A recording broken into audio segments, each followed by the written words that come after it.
No one could ever have been quite prepared for the phenomenon of Jose Mourinho. He is a big character, he's very confident. He's a jewel in the crown, you know. Far too good looking to stand next to me. I think he's been a breath of fresh air to the Premier League. He has brought magic. He's probably the only man I would leave my husband for. And he's probably the only man that my husband would leave me for. Something that this country maybe hasn't seen too much of. Almost a year ago today, Jose Mourinho was hired by Chelsea owner Roman Abramovich to win the medals to justify the millions. The image of Mourinho is one of an ambitious, cunning and at times arrogant man who would stop at nothing in his drive for success. But what's he really like behind that suave exterior? I've come to Chelsea to try and find out.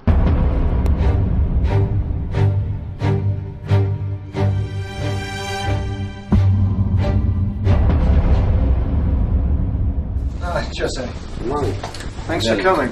Great to see you. Congratulations. Thank you. Not a bad start for the season. Not a bad start. And the interview, difficult? No? Easy? About you. You know about you.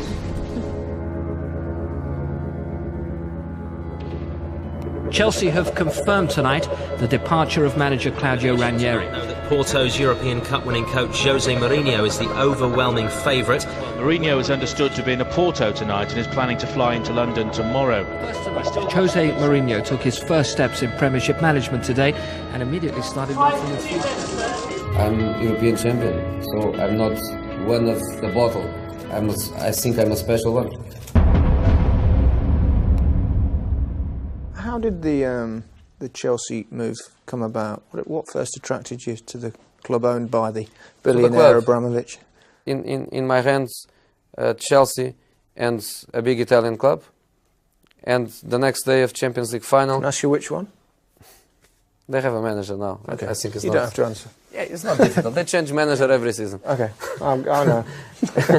So I had to think, and I met Peter Kenyon, Jean Tenenbaum, and Roman in Monaco, and I like very much what they told me. The prospect of the future, very objective. Chelsea is not the best club in the world. Chelsea won not a Premiership for 50 years. We want to win, we want to repeat, we want to create conditions for the club to be best club in country, best club in the world, big ambitions, and do you want to be part of it? And because it was the first meeting I had, and because I like so much the way they approached me and they proposed me a future with Chelsea, I told to Jorge Mendes, forget, I want to join them. Mourinho crashed into this country like some sort of foreign asteroid. I'm always confident we have a top manager. He does enjoy being an actor in the drama. I'm never nervous. I'm an angel. He had something about him where you thought immediately tabloids are going to love this guy. I arrived here with my ego. He's amusing, he's charismatic, you know, he cracks good jokes. He kind of sort of oozes power. You don't know me, you know me from half an hour every week. I'm not interested in myself, in my image, in what people think about me. You want that, not me. No faces that I say, I don't like that face, so I don't speak to this paper or to this television. I think the press have fallen in love with Jose Mourinho because he gives as good as he gets. The press doesn't love me so much, but forgive me if this isn't just not very British. Do you think you're misunderstood? But I think I'm guilty. I think I'm guilty of that, so I cannot. Yeah, because people say, complain. "Well, he's very confident," or "He's arrogant." The same sort of thing that they would say. Yes, very confident I am. Arrogant, I don't think I am. No. But sometimes I feel I need to be like that because I think sometimes I need to play a little bit with emotions. I can be speaking with you, but I know that my players are watching. Players from other teams are also watching. And sometimes so it's a bit of an act. Yes, it's a bit of an act. I know him very well, and maybe he gives the impression that he's a little bit arrogant. But if you talk to the players and what I heard from the Dutch players like Robin in Chelsea, he's not an arrogant person. He looks like, but he's come from Portugal, and they have a little bit South of Europe mentality and more emotion. When you are in a press conference before a game, after a game, before a game, the game starts there. And after the game didn't finish yet. Finish only with the press conference. There are games within a game. Yes, so I think you have to act a little bit and to show sometimes a different face. And I think I'm not bad with it. I think most people in this country wonder what it would be like to work for Roman Abramovich. Does he interfere? Does he want to know what's going on? Yes, he wants to know. But I told him in the beginning, because one of the funny things was when they met me, they were saying, not Mr. Abramovich, but Peter and Eugene, they were saying to me, we are a little bit afraid of your personality, And I was saying to them, but afraid why? Afraid why? Mr. Abramovich, your personality is personality. And I thought, what he wants? Win? I want to win. In Jose Mourinho, he's finally found a kindred spirit. Very different man, a very quiet billionaire Russian owner takes on this hurricane from Portugal, but you can't deny that Mourinho is a winner. You speak a number of languages. How's your Russian? My Russian is about the dirty words. just about that. But I can understand the emotion. I don't understand the language, but I understand the emotion. And before the translation, I think I can work it out. Yes, I can work it out. Does he understand football? He understands football. He loves football. He reads football. He's a person to be in a weekend and to see me on Monday and to tell me, did you see Barcelona-Sevilla? Yes. Did you see Lyon-Monaco? Yes. Did you see Roma-Inter? Yes. And I think, what you did in the weekend? He eats football.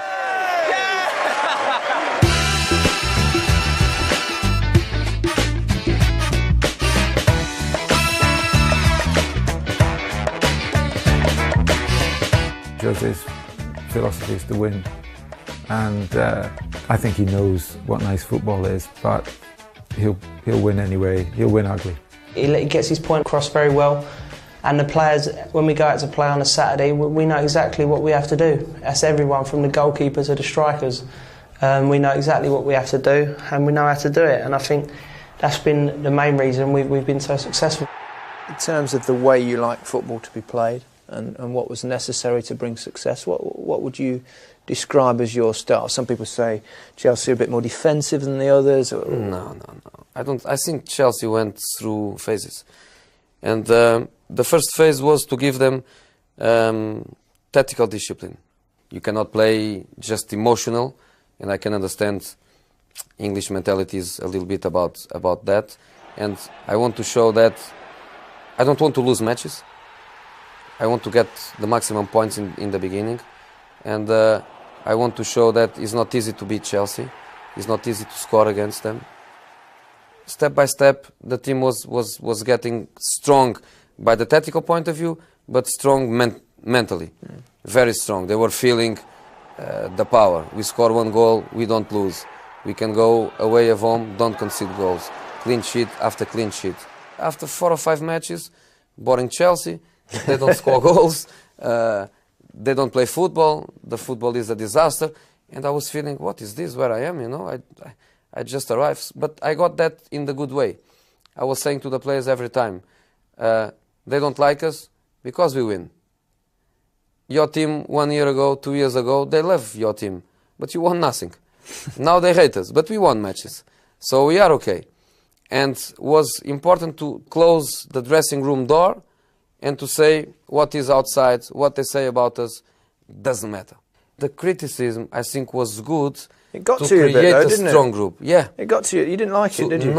No. I didn't like because I think at that time, one of the reasons why I came to England was also because people in this country understand a football team is a process and they give you the time.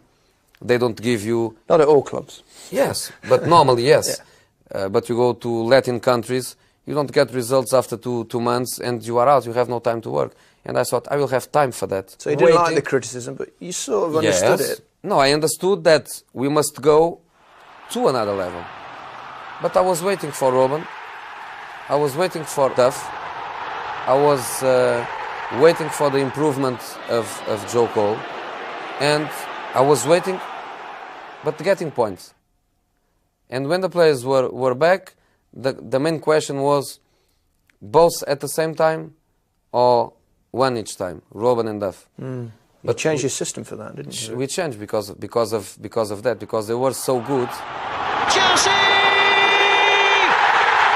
Arjen Robben! You've pitted your wits against two others that have played similar games over the years, usually against each other, Arsene Wenger and Alex Ferguson. It's nice to have a third member of that team.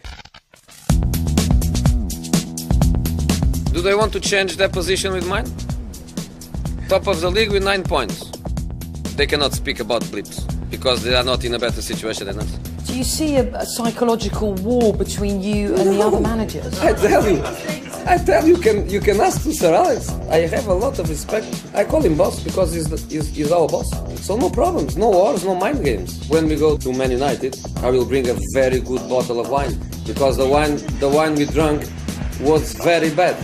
These two are very similar in that they're mind game players. They're intensely competitive. You seem to get on better with Sir Alex than you do Arsene. Would that be true? I like him very much. I like him. I think he's a person to have a fight with you, a words fight, or it never happens. It happens once with Porto, a little fight during the game. But he's a person that the game ends, everything ends. Come to my room, I go to your room, share a glass of wine, and we speak open. And I think he's a very correct person. And but he teaches me a few things, to be fair. Arsene Wenger, it seems a little bit different. There's a bit more sort of bit of spite there. I'm not worried with that, I'm not worried with that. But for example, when he says he liked much more other Chelsea teams than our team, I know why. Why? Because we are champions. I have to be fair, I didn't like Arsenal in the beginning of the season, where they smash everybody.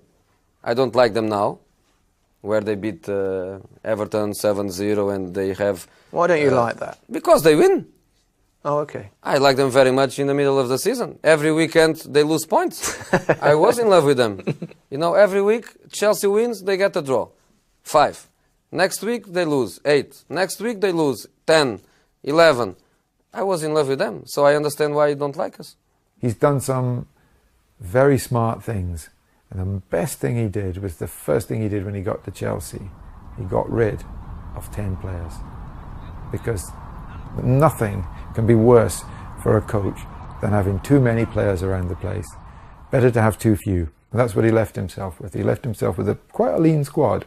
I think the club have been very, very clever and they brought young, hungry players who are ready to fight for each other, who don't want to be the hero and don't want to be, the main man or anything.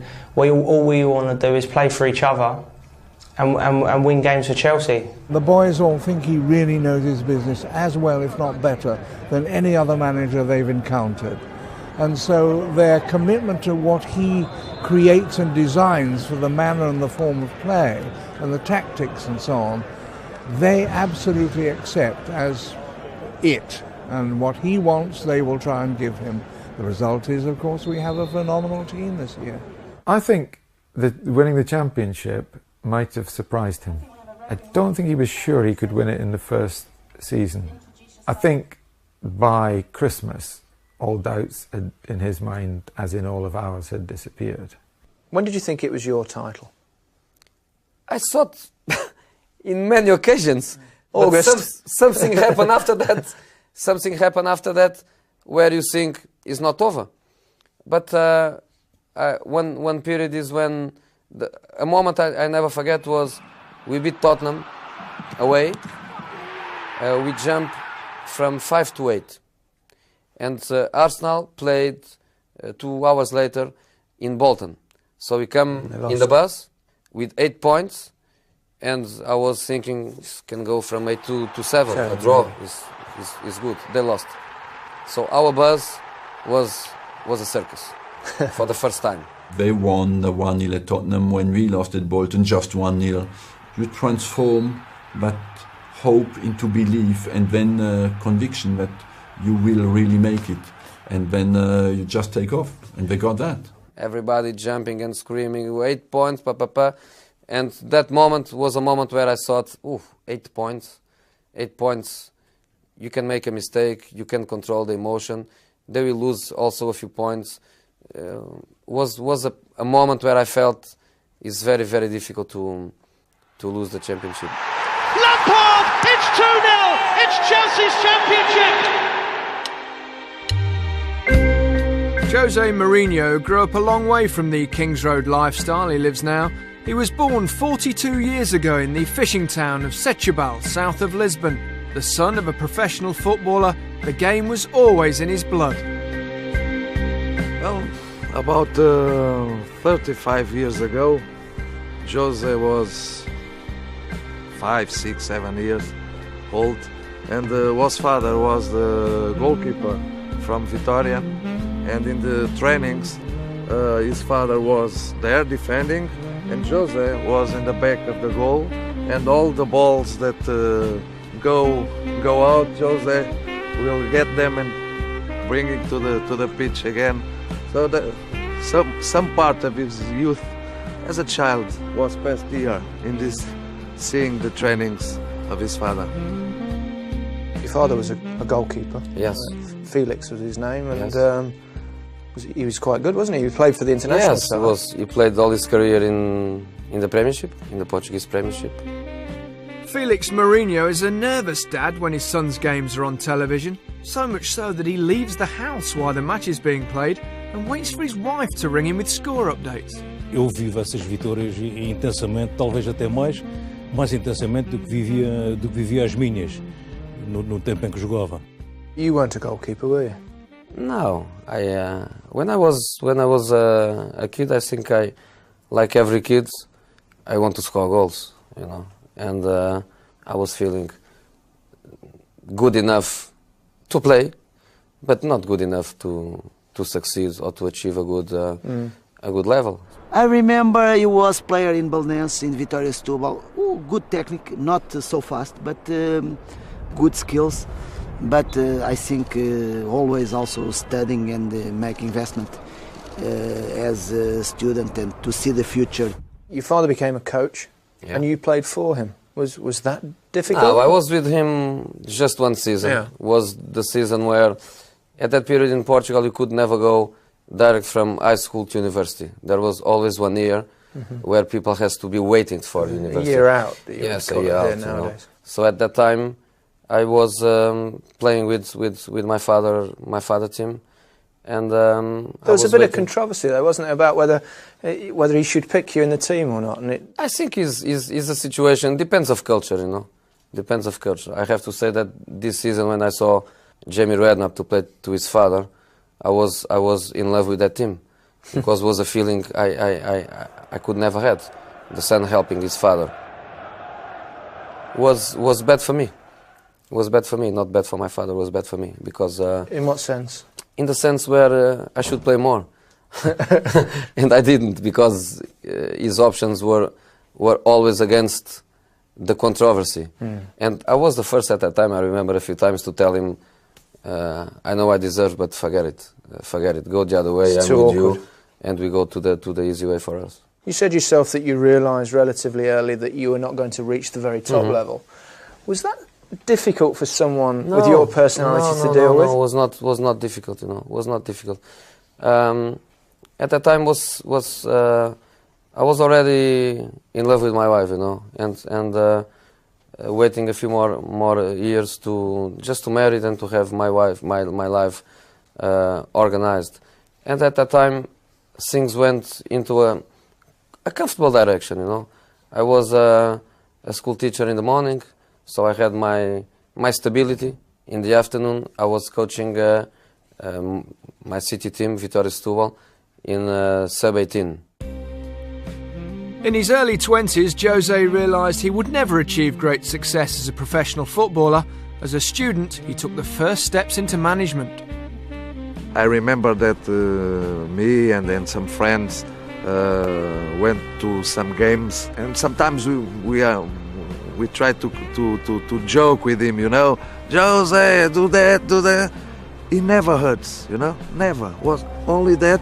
You don't hear only the game. That's when I understood that the guy, you know, is completely focused. At that time, there's no world. There's only football, you know. Jose went to university in Lisbon and took an academic approach to his study of the game. Jose Mourinho was a very good student because he loves football. So in that time, he always showed that he wants to know many things. He starts the motivation and the interest that he shows all the time.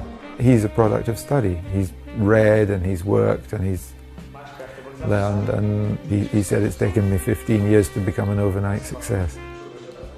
Do you think it's any coincidence that, say, for example, the top three coaches in this country at the moment, yourself, Alex Ferguson, Arsene Wenger, none of the three of you were particularly great players?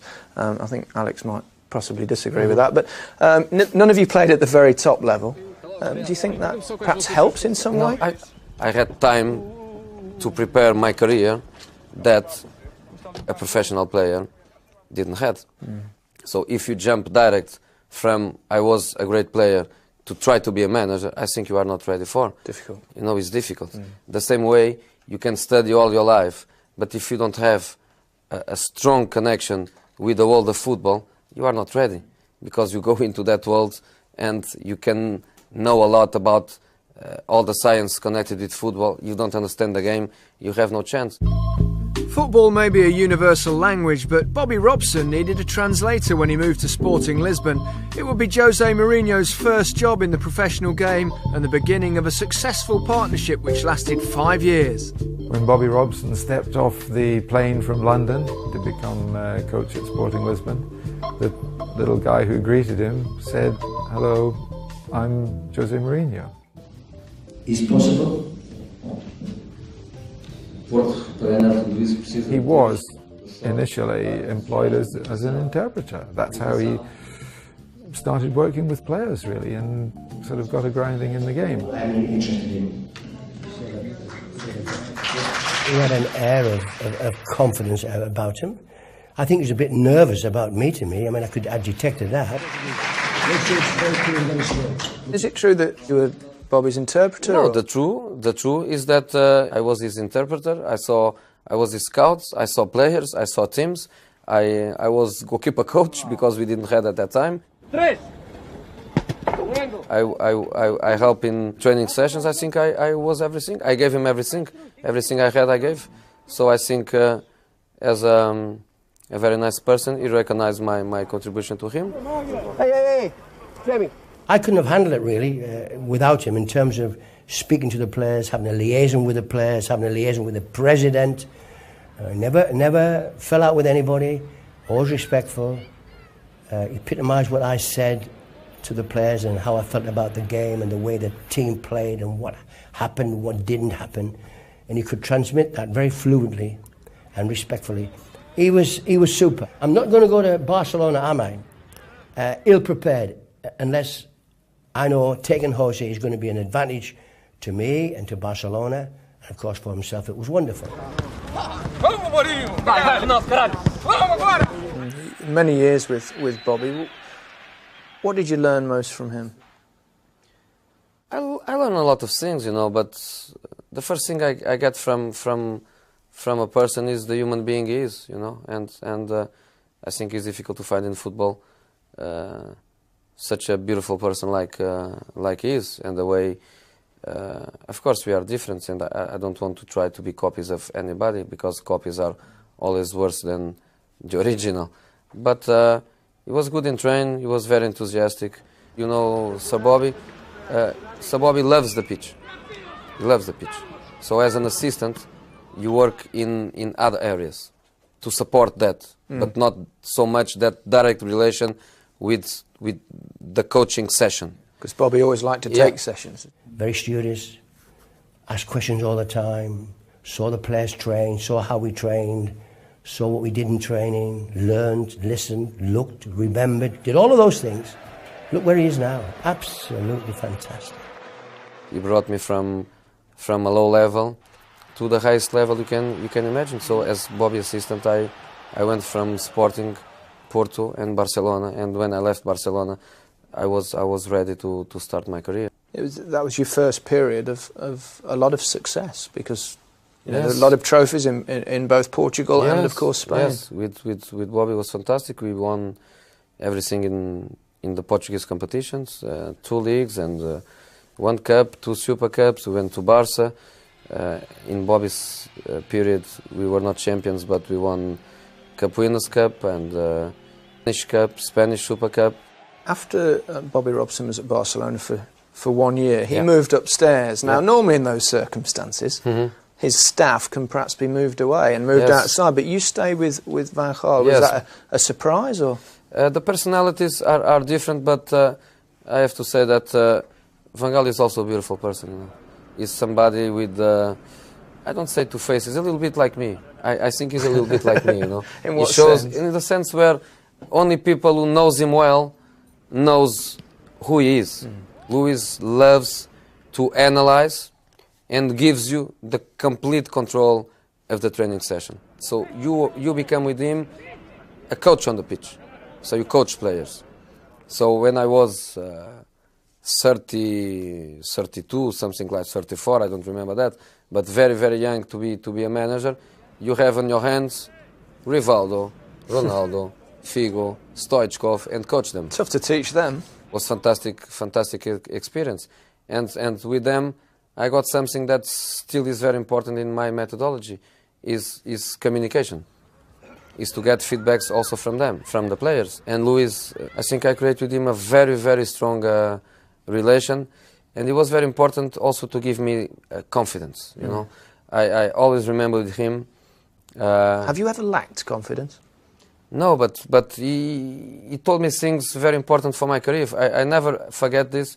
Benfica president called me, and he say to me, "You are in Barcelona.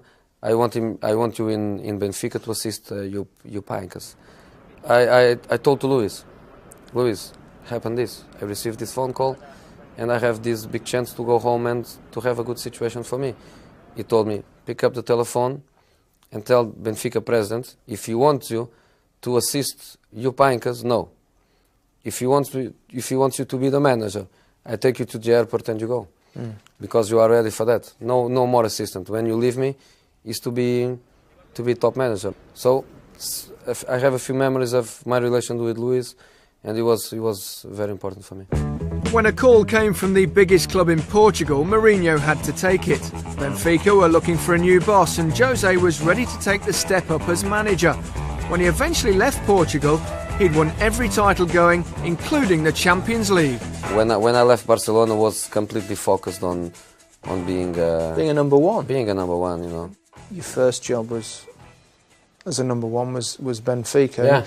And that went a bit sour quite quickly, didn't it? Oh, it was amazing because when I went to Benfica, was a period of election coming in 3 months' time. For the president? For the president, yeah. I met Jose Mourinho in Barcelona by chance, and I spoke with him. It was enough 5 minutes. After talking with him in 5 minutes, I said, well, this is a completely different man. This is a unique personality, and I said, well, he is the right man. I went in October, and the elections in December.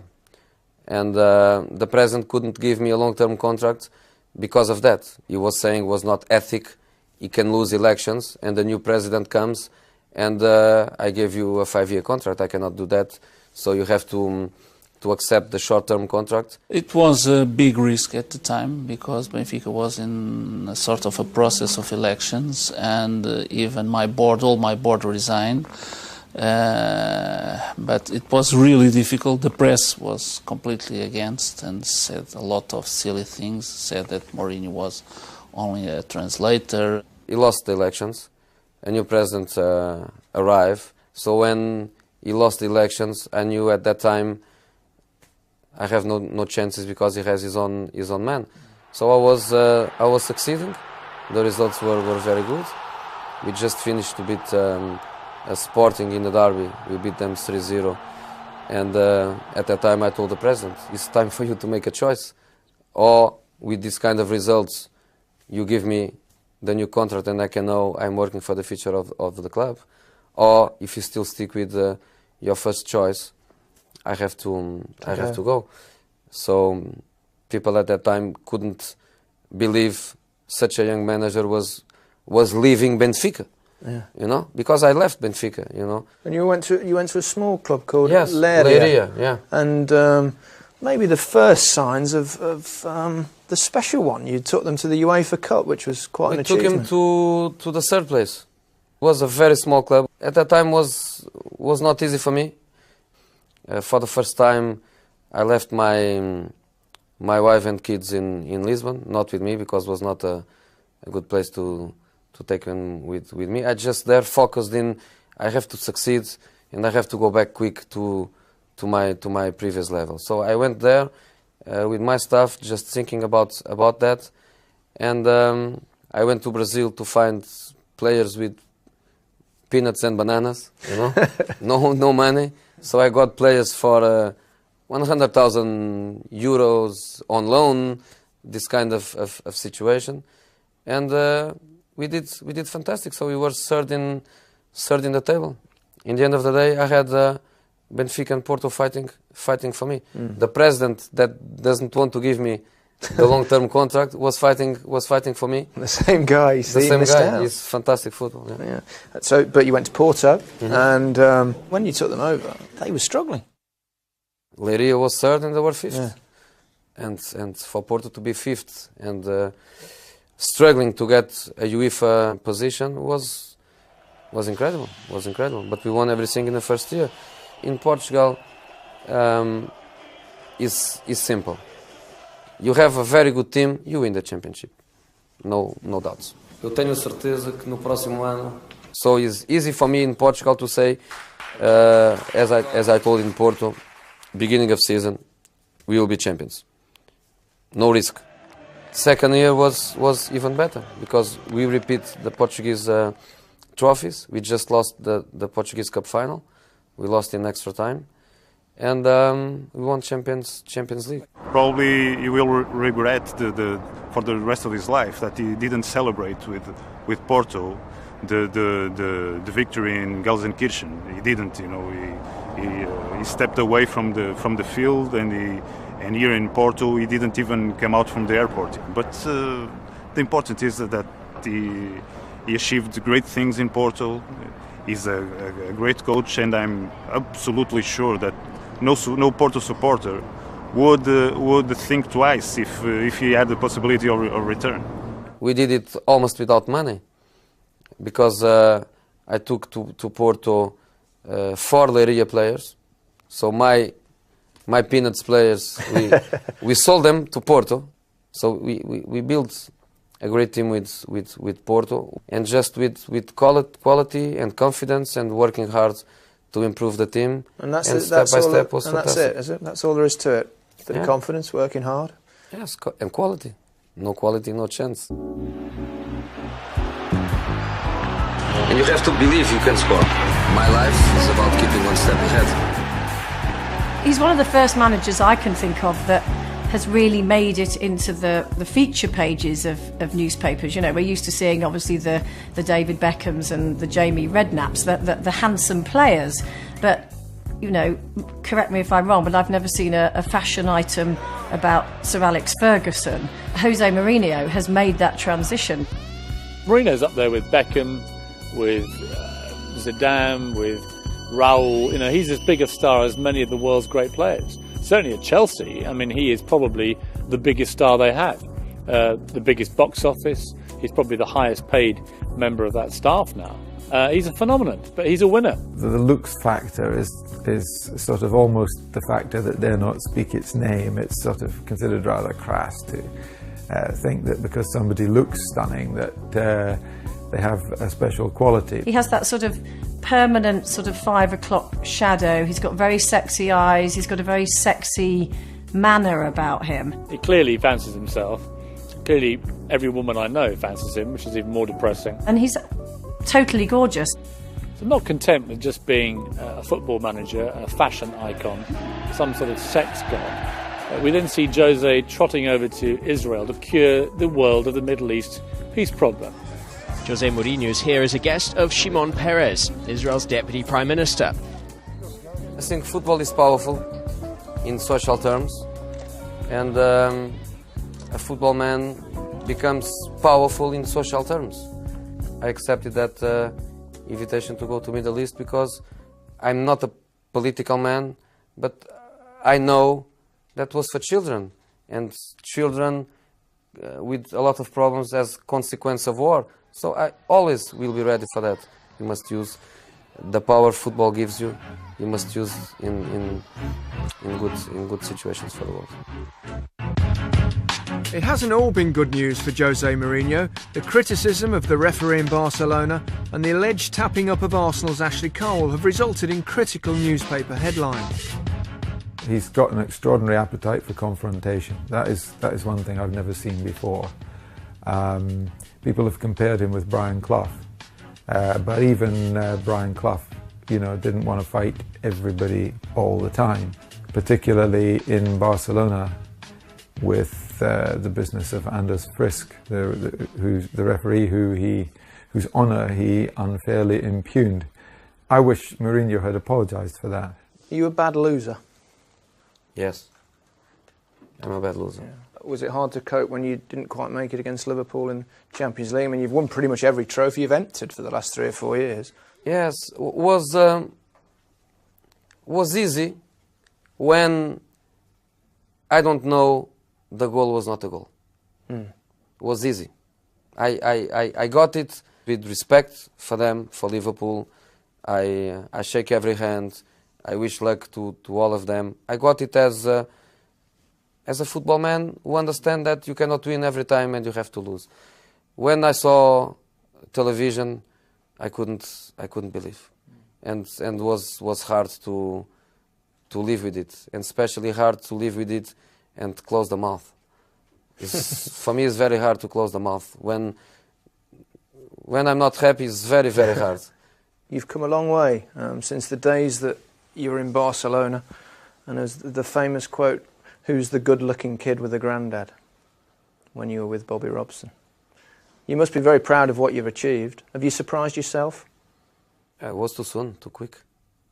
I was never thinking could be too quick. I was completely sure of my success in the Portuguese football. I know I could make the difference. I know the reality. I know the players. I know the teams. I know the managers. So I was preparing myself, and I know when I go there, quick.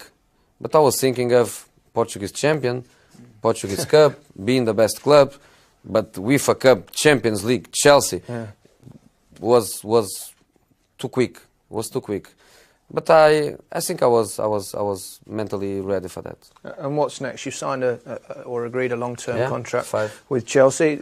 The ambition now, world domination, is it? Yes, is win and repeat and repeat. Is football the most important thing in your life? No. As you. And family? As every father, I think. Just thought I'd check. Yes, it's fantastic, Yeah. It's fantastic. And we've not seen the last of the special one. There's more to come. I'm not special one. I'm not a special one. I was under pressure. You put me under pressure when I arrived. I arrived here, European champion, I arrived here 1 week later, so I think the European champion is arriving. You don't respect me. You put me 50 difficult questions, and can you succeed, and are you ready for this, and are you ready for that? And I was thinking, what is this? I'm the special one. And you never forget it, what I told you.